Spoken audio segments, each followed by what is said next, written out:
A stochastic process can be seen from two perspectives. The ensemble perspective averages across all possible paths at a fixed moment in time. The pathwise perspective follows a single trajectory as it evolves. These two perspectives do not in general produce the same quantity. Expectation is an ensemble operation. Survival is a pathwise constraint. A process with non-zero variance and no constraints will eventually exit any bounded region. If 0 is an absorbing state, every path reaches it with probability 1. Variance without limits does not create opportunities. It guarantees eventual collapse. Freedom of movement in state space implies inevitability of absorption. The expectation of the limit and the limit of the expectation are not the same operation. When rare paths carry very large values, the expectation can appear stable, while almost every path converges to 0. Optimization preserves the ensemble average. It does not preserve individual trajectories. The long-run fallacy is the confusion of these two objects. Constraints change the set of paths that remain available over time.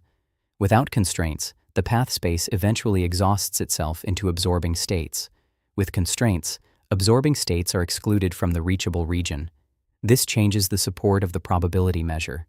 Constraints do not limit what can happen. They define what can happen at all. The optional sampling theorem preserves expectation at stopping times, but it requires either a bounded stopping time or a uniform integrability condition.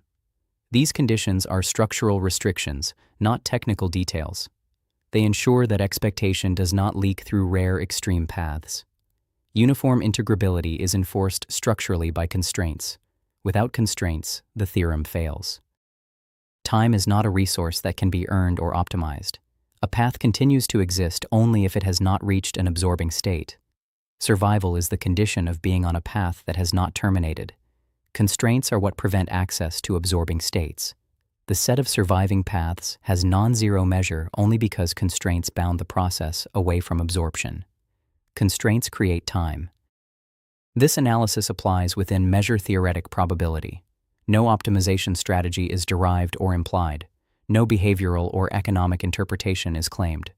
The result concerns the formal relationship between constraints, absorbing states, and the existence of surviving paths. Time as a concept requires constraints as a precondition,